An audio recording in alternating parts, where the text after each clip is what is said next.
Welcome to the Gospel Forum, happening live on YouTube at Living Arts Uganda and Viga Media. My name is Prince Nick, and today we are hosting the first edition of Gospel Forum. We are going to tell you what is Gospel Forum, and of course discuss a lot of other things pertaining to the gospel industry in Uganda. Actually, our topic of discussion today is the state of gospel in Uganda. This show is going to be hosting authorities, artists, and various stakeholders that contribute to the gospel industry in Uganda. Today. I'm humbled to date host my first guest, my partner, my colleague, my friend in ministry, a guy that we have had lots of experiences together. Hey, he's going to be telling us about, actually, let me tell you about him, and then of course we shall talk about the industry and other things that like. This guy, I call him guy, but he's actually a pastor. Pastor Humphrey King, aka Hamke. Hamke is the brand name. It has echoed in our ears for about 3 decades plus. The guy's been doing industry. So who's Hamke? Pastor Hamke is a recording artist and worship minister. He's a philanthropist, doing a lot of charity work in various places. He's an author, written quite a number of books. Pastor Hamke is director at Something Deeper Ministries. If he wishes, he will tell us more about that. He's director of the School of Worship, which has been conducting a lot of mentorship for worship artists and ministers across the country and across the borders. And of course, he's the Secretary General of the Federation of Gospel Artists of Uganda and chairman of the Viga Music Awards. You're welcome to the show. Thank you. Thank the you. Gospel Forum. Pastor Nkwaniriza. It's a joy to be here. Nange nsanyuse nnyo okuba wano. Uza kwatulanga era nga tuwuliriza. Tusanyuse nnyo okuba wano. Amanya Humphrey Kingi mbulambulukufu mu bufunze Hamke ge gasinze okumanyibwa. It gives me great pleasure to be here to share about the state of gospel music in Uganda. Uganda wetutuula, wetuweereza Mukama, watuweeredde omukisa, wetusinziira ne tubuna amawanga weewaawo. And so tusanyuse nnyo okuba nti otutobudde n'obaawo wano olwaleero. We believe this will be a very rewarding time together as we continue to share on the state of gospel music in Uganda. A bit more about School of Worship and Something Deeper Ministries. I mentioned them when I was introducing you. Yes, School of Worship, that has been a very long story of my life that has evolved over the last about 2 decades. But the idea behind it is to see that worship ministers do not learn to do the work of ministry on the pulpit. That there is a space and a place where they can, receive focused biblical teaching and professional training and hands-on mentorship to prepare them for the work of ministry. So that as a result, we are able to have more effective, mature, and stable, ministers. By the way, are you aware that we don't have a lot of mentorship for ministers? Absolutely. They just come up and then they find themselves into the space. Yes, exactly. I mean, giving my own example, when I got born again and started and joined the church, at some point, I don't remember at what point exactly, but at some point when I learned how to sing, whenever I would show up and they realized I can sing, they would hand me a microphone or they would direct me to the choir. Okay, they tell me just get a uniform and join the choir. But that's not how it should be done. Just think about a situation where you go to the hospital and you discover the doctor just got a lab coat, a clinical coat, and the syringe and the needle. But they never went to medical school. That's very scary. Yeah. So the ministers should have a space where they can receive mentorship and training in that regard. So that's where the School of Worship comes from, that we try to make that possible. And then we do periodic meetings, trainings, workshops, conferences for worship ministers. I just returned recently from Arua and Koboko. Did you learn some bit of Lugubara? No, I was not successful. I was not successful, but I plan another visit. Maybe I'll make it a little bit longer and less busy with ministry so that I actually get to engage with the culture. And then we had another event in Burundi as well, in Bujumbura.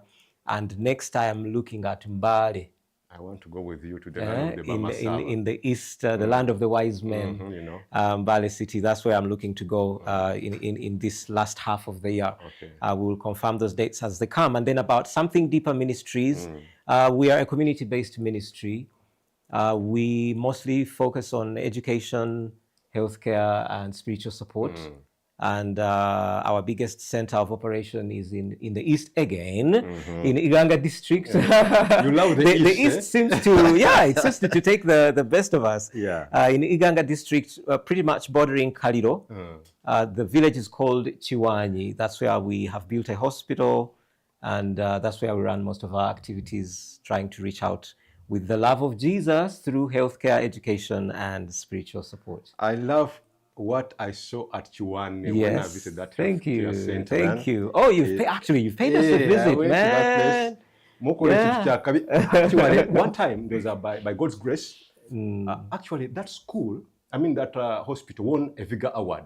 Yes. What award did you win? Yes, that was a social impact award. That was a social impact award. Muna tweyanziza tusiima omanyi munnange bw'okola ekintu ekirungi ne bakusiima era kale owulira ng'ogasizza ensi. So twebaza Viga. We really appreciate the Viga Awards for going really above and beyond to actually take that trip to go and see that what we claim is what we actually do on ground. So that is very notable about Viga. And so thank you for that recognition. Yeah. And we came, the Viga team went to Chiwani and saw what the impact was the hospital was making amongst those people, and they recognized that effort through that award. We shall speak more about the Viga Awards through this show because it's one of the few things that we're going to be talking about. So, this show is happening live, like I said, on Living Arts Uganda, and it's made possible by Uganda National Culture Center, UNCC, then of course Connect for Culture Africa, Pearlwood, PANAF, and Viga Music Awards. Now, today is our introduction show. It's going to be happening every Tuesday between 3 and 5 p.m. And today I would like to interest ourselves in the state of the gospel music in Uganda. Pastor, gospel mulaba otya in Uganda? One, you are an artist yourself, recording, performing. Then I can also call you a minister. We shall now at some time have to minister, artist. What do we mean by that? Where is the meeting space? Yes. A lot of complaints that are happening.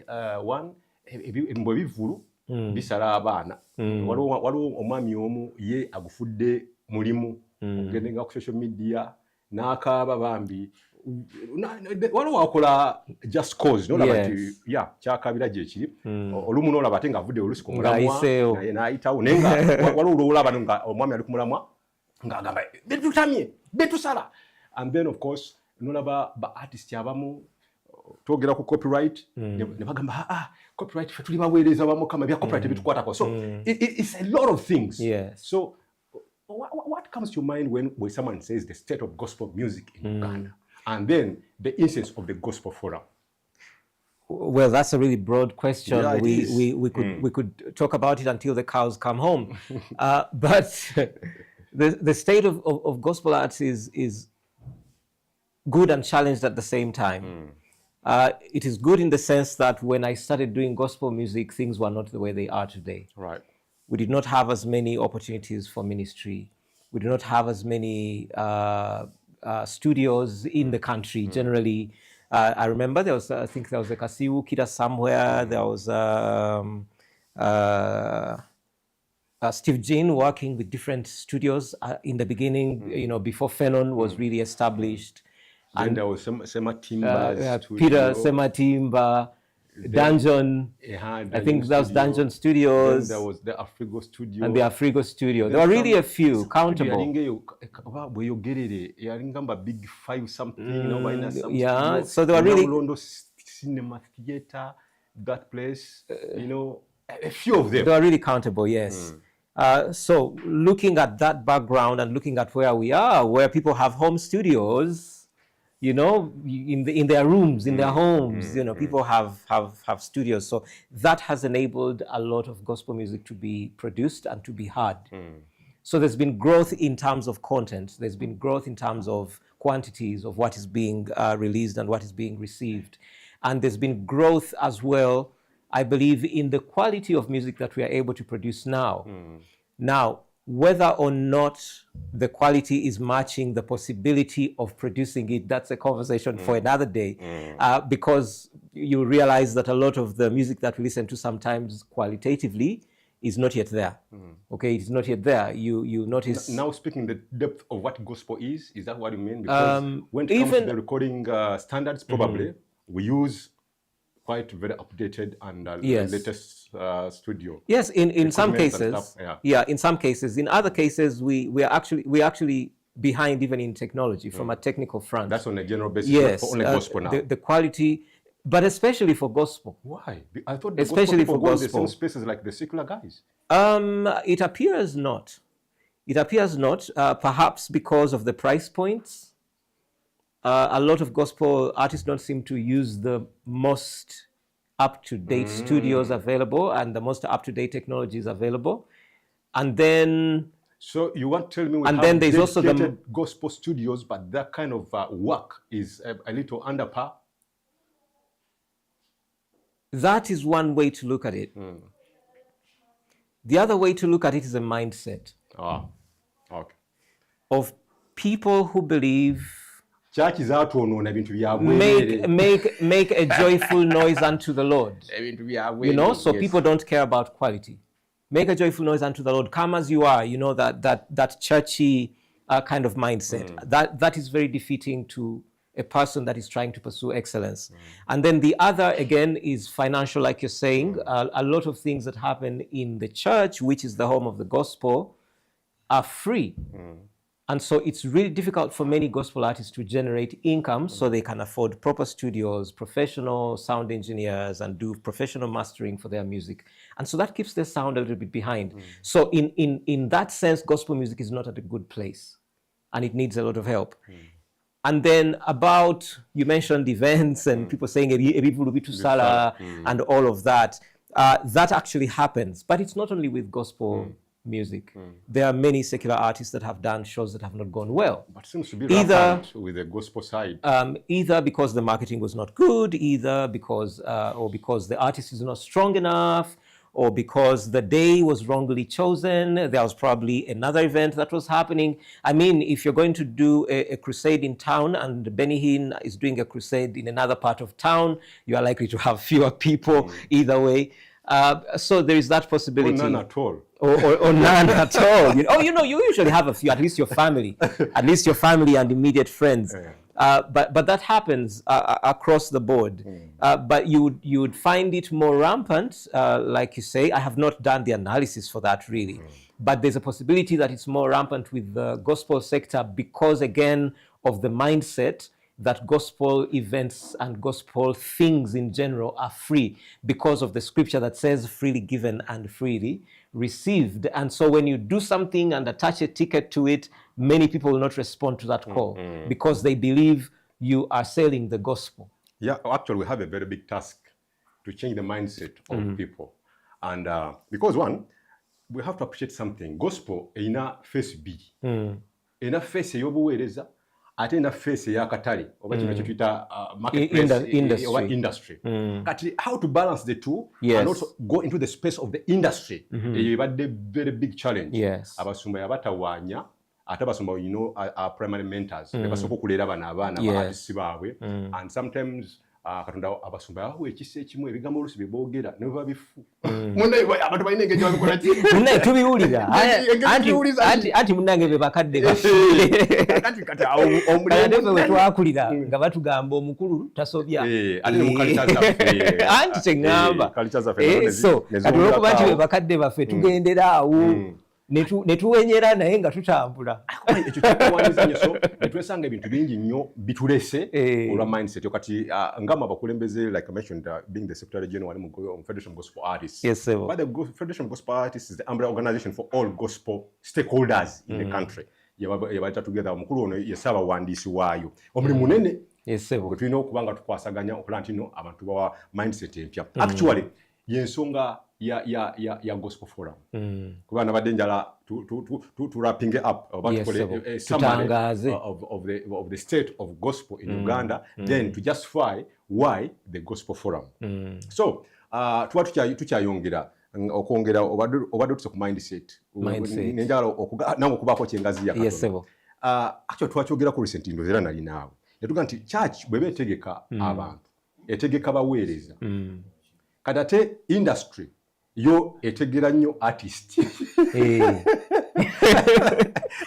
The church prepares ministers but the industry understands prepares artists. Kati onave no nga minister nagala okujja cooperatinga mu space ya artist. Kati awo twagala okubalansinga how do you balance the two. Era we twajja akagambo obugambo buli bubiri akamu tukayita ministry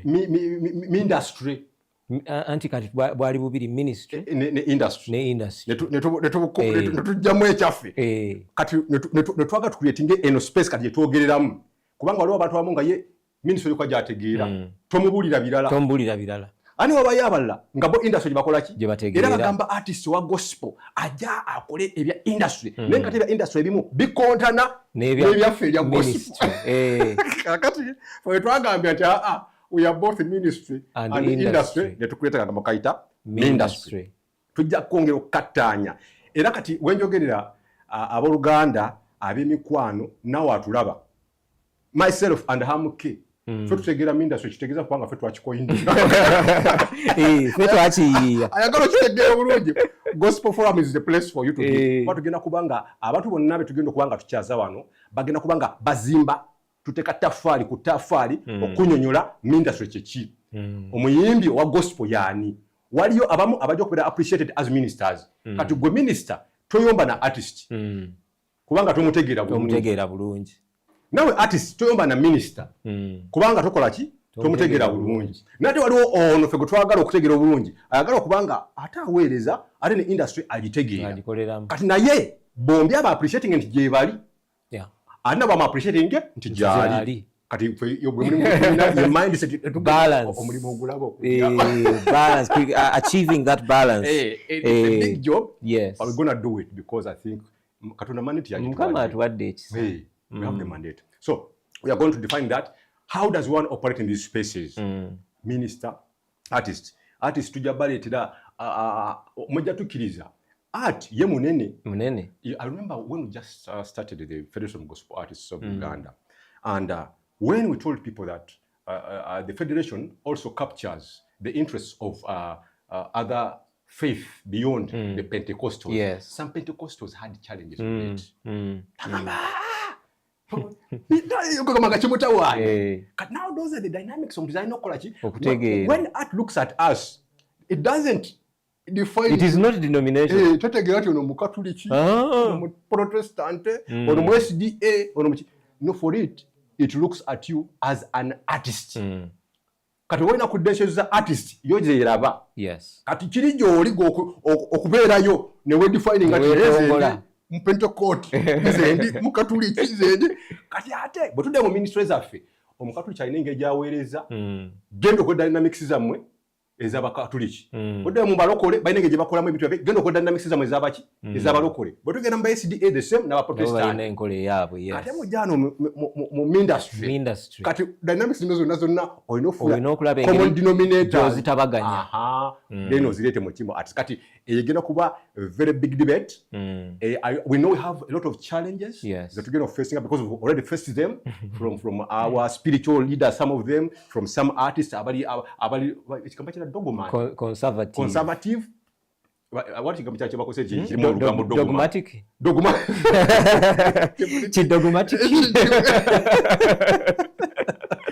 So all those dynamics. But on the gospel forum, tugenda kubanga to defining ebintu ebyo, hosting people. Lwaki njagala okuleta ekintu ekyo nti at some time tujja kukyaza omuntu nga Kyazi. You know Kyazi? One of the directors of the Swang's Avenue. Yes. Kati Kyazi is a manager in the art space. Kati omuntu ayinza omulaba ku gospel forum. Nagamba onakola ki wano? You get what I mean? Yes. Naye nga tubaako nekye tuyiga. Nga netumuleese okujja okutuwa the dynamics, understanding the dynamics of the industry. Kubanga yomu ku bantu abali successful mugikola mugitambuza side eyo. Ekyo kigenda kuba inevitable. Kati ojja tulaba nga tuleese oba Pastor Robert Kayanja, oba Reverend Father Chibi, oba Bishop Morris Mukenya, oba Bishop Makumbi, yo muzee. Omulabirizi. Then, you know, totiya kugangi bano bali kuki. Tegeera where we are coming from. We are trying to position the gospel arts into the space of arts. Yes. By the way, do you realize that even more art spaces, gospel tali well captured? I've been observing a few things. Nti bogenda mu spaces zonna boyogera gospel baga mwena muli bayimbi n'aba industry, even government itself, naye erina okutegeera who is a gospel artist.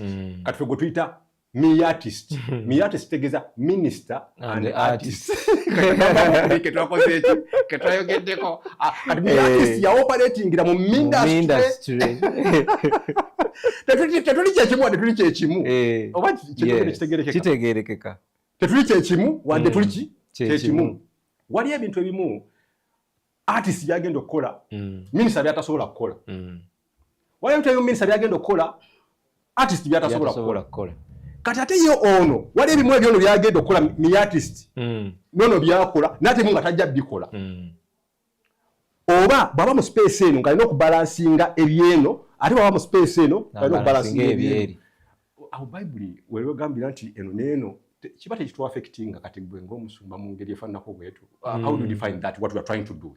Ekyo kankitwale nga mulimu. Oli mulokole oba oli mu Katuliki oba oli mu SDA oba kyonna ky'oli. Naye nga ku Mande oyambala engatto n'obako omulimu ogumu gw'ogenda okukola. Osanga oli accountant oba oli plumber. Wamma ebyo nabyo tebyawula nti gwe oli mulokole. Oba oli lawyer. Kubanga walabeko omulimu gw'abapulamba asumudde amazzi pressure neevaayo. Tegasosola. Oba oli mu Protestant, oli mu Islam. Neryoka ekulagala. Otoba kyekimu. That's how it comes out. Otoba kyekimu. Enjawulo yokka nti oli aba atobye nga mu Pentecost gwe ng'otobye ng'oli mu SDA. Gwe wetegeera nti atobye kati. Nti kati ono atobye mu Katuliki. Oba ndi mu Protestant. Naye mwena muli bapulamba mukozi. Naye bwe bapulamba nga mutereeza mazzi. Kakati ne bino ebya music mulimu. It's a career. Mu Luzungu kye bayita career. Oli kyagenda ku ssomero n'asoma.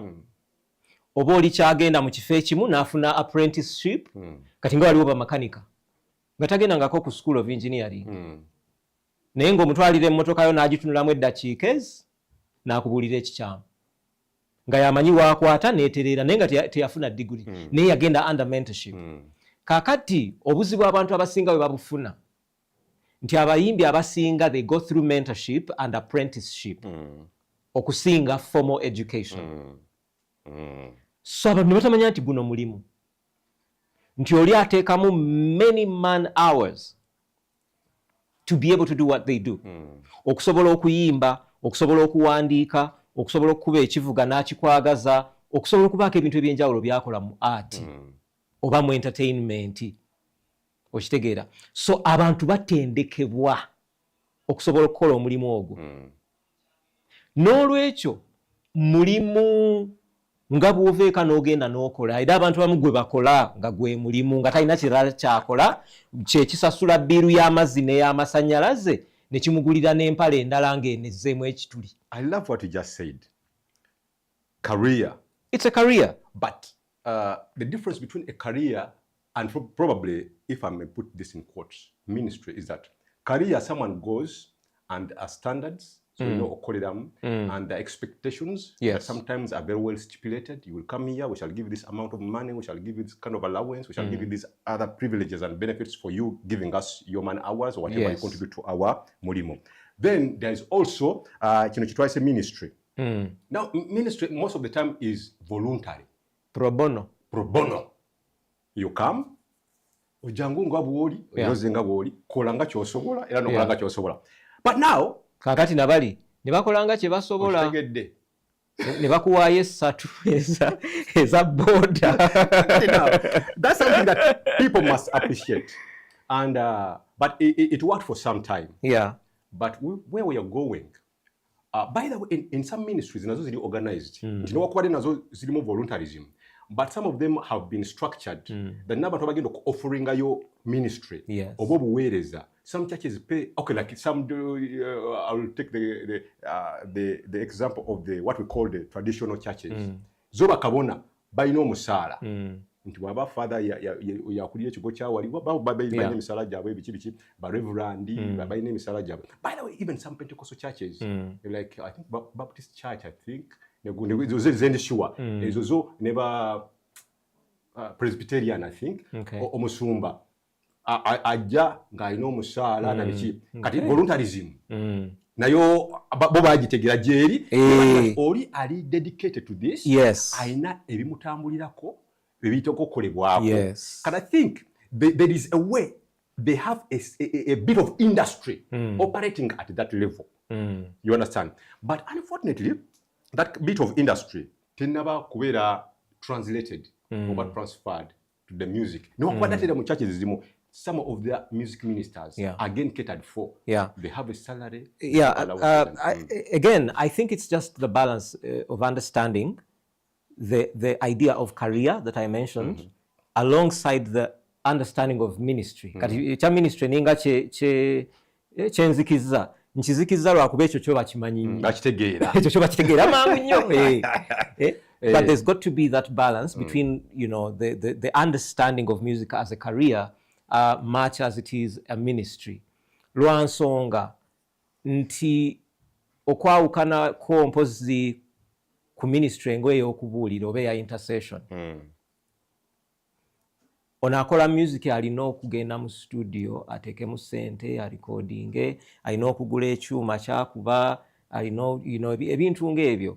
The dynamic is a little bit different. I know investinga mu rehearsals, kati rehearsal studios ezisinga osasula per hour gy'obeeramu okupracticinga. Kati bwe mba nnaagenda okuweereza ne ngenda ne practicinga mu studio emu ne bandi yange, nina okufacilitatinga bandi eyo, nina n'okusasulira ekifo etukolera rehearsals n'ebyuma byamu. Kakati bwe nzija n'empeereza eri eyampita okuweereza e Dar es Salaam, naye bwe namusaba tiketi entwala n'agenda n'ambuulirako enjiri nti njagala nnyo ssente. Newunya oba nze nanyini airline oba saakitegeera bulungi. Nkolaba. Naye kwegamba waliwo expenses ezibaamu to do the work of ministry. Kakati eno philosophy sina philosophy actually, it's in scripture. Freely given, free received is over applied. I know. Naye ate nga ne bwe tugamba nti tugigendereko, bw'okyetegereza, it is not freely received. No, at all. Kuba waliwo ekirabo ekituweebwa, naye ate waliwo amaanyi, obudde, ssente n'ebirala bye twongeramu okukuza ekirabo ekyo to a place where it deserves to be platformed, to a place where it can be a blessing to the people. Kati nno njogedde ku bino ebikolebwa bye tulaba ebiri practical. Naye okimanyi nti ne ba music minister basaba basiiba banoonya Mukama. Bagenda ku lusozi. Mukama abawe ekigambo. Mukama abawe ekigambo in season. I personally do that. Mukama ampe ekigambo in season. Kuba buli gye ŋŋenda okimanyi ntera okutambula nga mpeereza mu byalo, mu bibuga, wherever. Naye buli we ŋŋenda sigamba bino nabikola dda kanzukuke buzuuku sinyambale kooti ŋŋende. There must be a word for that moment. Mukama kati abekoboko wabula babakutteko naye ab'embaale mbagamba. What songs are you going to minister? Ab'embaale mbayimbire ki? Kye kinaakwata ku mitima gyabwe. Bulumi ki bwe bayitamu nti bwe mba mpeereza, I speak to those places and bring healing to their lives. N'omuyimbi yenna owensa nga gospel minister ekyakikola. Oyogedde bulungi nnyo gospel ki? Minister. Kati ono mu art, the popular thing kyokutugenda nakyo ekikoona ekikuba kakati omuntu alina okuba nga alina balance eyo kakyakatunda kyakuba ono ye awuliriza omutima kyekinakwata ku mitima gy'abantu. Now you see the balance. Kati mi artist ye byombi abikola byombi. Kati Mukama wano mu marketplace wakigenda ekitambula nate I want to do something with them nagezako okustrikinga the balance kati awo kiba mu packaging exactly kiba mu packaging n'omanya kino mukama kyayagala okwogera n'omulembe guno nti omulembe guno guwuliriza ki nti guwuliriza amapiano kati kiri mukama kyayagala okwogera nabo n'okiteekamu amapiano n'obasabula hiiti nyabula naye ate ono ye artist agamba bigambo ki kati ebiri awo bwe nkiteeka mu luyimba ekikola ekikubaganya ng'akikubawo ng'atutambula ng'ekikola ki so very interesting now that's the essence of the Gospel Forum. We're going to be talking about such matters, such issues on this show and trying to create another world that we call the ministry, the world that combines the aspects of ministry and aspects of the industry tuzilete wantu yambe gospel artist owomulembe guno kutise me artist minister and artist okuba nti asobola operating effectively nabanga ali kumulamwa but you know it's a big job because as we said when we just started that we've been mentored by our pastors and some of them don't understand the dynamics of the ministry that we are trying to put across. But do you realize that we need now to also engage those mentors of these people? Do you see that journey there? I slightly differ. I slightly differ. Well, we can engage with them, but I don't think it's for the purpose of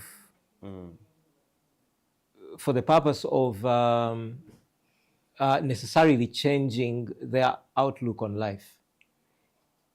I sort of believe they're already formed.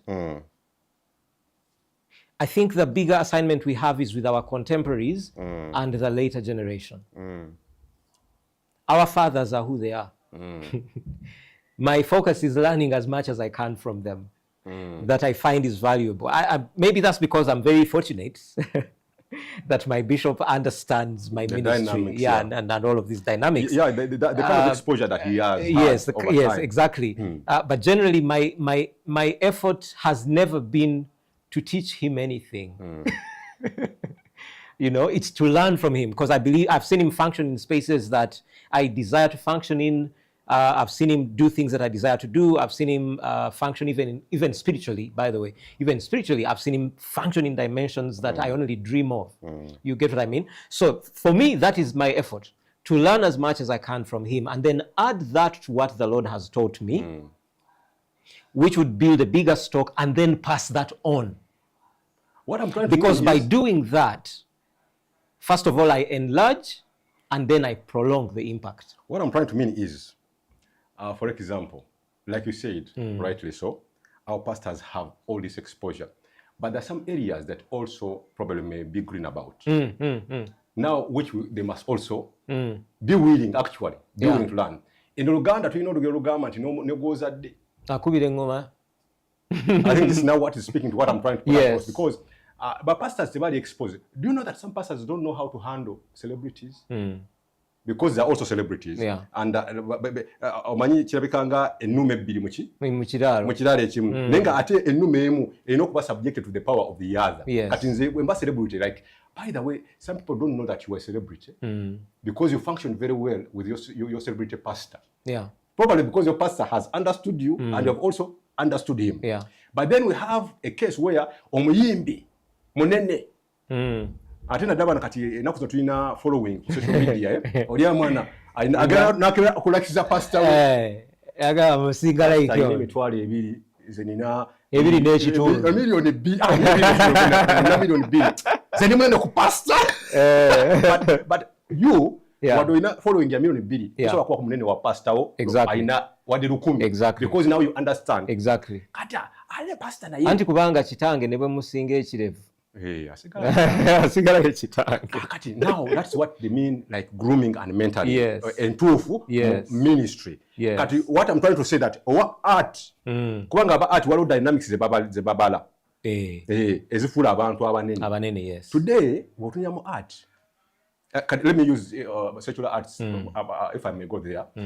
Oyinza okulaba omuntu nga mu mbeera zaffe za bulijjo olimba lwayimbye nga tolina ngeri gy'oyinza kubanga olutambuliramu n'oluteeka ne mu bantu bo ne lula naye ng'ate oyinza okulabamu ati nga lwe luliko kati ate nekyeta n'omuntu oyo oluusi nga bambi Katonda nsaasire ne I have to say it n'enkuza ye ne grooming ye bambi oba oli awo si ye nsaanidde nnyo oyinza okuba nga ya street naye n'alaba nga ku level gy'ali mwenna abasigaddewo muli bu small things what alina ekiyimba kiri awo ebigambo ebimu nga bye twagambye tebitegeerekeka bikuteyo abaana bye bayimba kati ekyo kyokka kyokka obwongo bwe ne mumufuula nti akyasinze mu dduniya kati no ye industry gye tulina kati ate abaana baffe bambi lack of mentorship aba gospel nabo abali mu spaces zino nabo ne banyumirwa nnyo ne baagala nnyo ne gospel atambule like that actually. So you see, you see the necessity of spaces like the School of Worship. Yeah, exactly. It helps people to find the balance between how the understanding generally of how the industry functions and how ministry functions, how different they are, how fundamentally different they are by the goals, the aspirations. When you get out in the industry, what are you trying to achieve? What are your measures of success? What are you trying to do to those people? Are you trying to teach them? Are you trying to inspire them? Are you trying to educate them? Are you trying to, to influence, to make them take action? What are you trying to achieve in there? On either side of that fence of ministry or of industry, what are you trying to achieve? When you are clear about your why, it will inform your how. I love that. Kubanga ebintu ebimu kyetuva tubikola omuwawa tetuli clear nnyo ki kyetugezaako okukola. Era oluusi oyogera n'omuntu n'owuliriza gy'alaga n'ogamba kakati ogezaako kukola ki? Ogezaako kukola ministry oba ogezaako kukola industry? Ogezaako kukola entertainment oba ogezaako kukola edification? Ekyo kirina okuba very very clear. Si lwakuba nti ekimu kibi ekirala kirungi naye walina okubaawo ekikulembera kinnaakyo. Kati ekyo gwe ng'omuweereza Katonda gw'ayise kuba ffe ebya ministry Katonda atuyita ebya gospel tetweyita. Akuyita n'abaako ne kyakuteeka mu mutima ng'owulira kino lino ly'ettafaali lye nina okuteeka ku mubiri gwa Kristo, because that's the end goal, to edify the body, of course to reach out to the world, but ultimately to edify the body, because the body is what Jesus is coming back for. By that what we just said waliwo ekiyinzidde ku mutima that one bibye twagamba these two worlds are real. Yes. Nti waliwo oli gwe bayita ye gwe tuyita minister kubanga ono wa art teetaaga kuyita ye skill agiina talent agiina it operates oba mulokole oba mukatolika yes. You operate, but in this space gye tuyita minister there must be a calling and the callings have specific dimensions, instructions, guidelines, and how you operate. Yes. That is very important. That's why chetwagambye abamu babadde aba gospel artists abamba anti bonna atolokuba nti nono abamulira enjiri nga kossa kati babadde bakontana naye nga tebamanyi nti nze ngwa mu spectrum eriwa kati kitegeeza nti enali mu art ye si mukristaayo nnyo lwakuba yali mu art kubanga waliwo ye nga ye ebyo byeyasoma akikolanga mulimu ate gwe oyinza nokuba nga tewabisoma ne mukama nga akuwadde ekisa kiri kyoyise call okikolanga ministry. And those are the things that bwe tugenda okuba nga tukola ki tudefininga wano ku gospel forum to help ourselves to get into this new space and effectively minister and appreciating each other's spaces. Kakati njagadde twogereko mangu nnyo. Today we are double blessed, if I can call it. We are also launching what we call the Gospel Unplugged. Gospel Unplugged, yes. Actually, after here, I think Living Arts Uganda may actually also broadcast live tugenda mu Gospel Unplugged. And by the way, nze ne Pastor Amke era tugenda kwemusinga there. Kati what is Gospel Unplugged for? Gospel Unplugged, Gospel Unplugged. Throw a light on that. Gospel Unplugged is a whole pot of things. But generally, it's a time that we have, first of all, to hang out. Okay, first of all, to hang out, to relax, to have a good time. Okay, it is not another church service. It's not another Bible study, and those are very good things. Okay, those are very good and very important things. It's not another prayer vigil, and those are very good and very spiritual and very important things. But this is a time that we come to hang out as creatives, as artists, as poets, comedians that are coming from the faith-based context. okay, that are coming from the Christian context. And so that is what happens. That's the context, rather, of the Gospel Unplugged. There will be music, there will be comedy, there will be dance, there will be, you know, spoken word, and you know, anything fun and godly is Gospel Unplugged. Let me tell you something. I don't know what to expect, but I'm excited about what's going to happen this evening at the National Theatre. Yeah, because it's an opportunity to have many people, many like-minded people in the same pool, okay? Because there are many artists, some of them from here within Kampala, some of them from outside of Kampala, in other parts of Uganda. We're one of the most blessed countries in the world, the most diverse, you know, culturally diverse countries in the world. And so to be at the, you know, the National Cultural Center doing the Gospel Unplugged right here is just a fusion of cultures from everywhere, finding a melting pot in one place. I know. That is an experience that you'd need to go around Uganda to find, but it is right here, right now. Gospel Unplugged will go a long way to mentor and collect artists, like my colleague said, creatives in one place, but also welcome our fans. Muyimbi wo oyagala kubaka naye ka selfie kibadde kizibu nnyo ng'akoze concert kubanga kola izo kubanga ina bakanyama.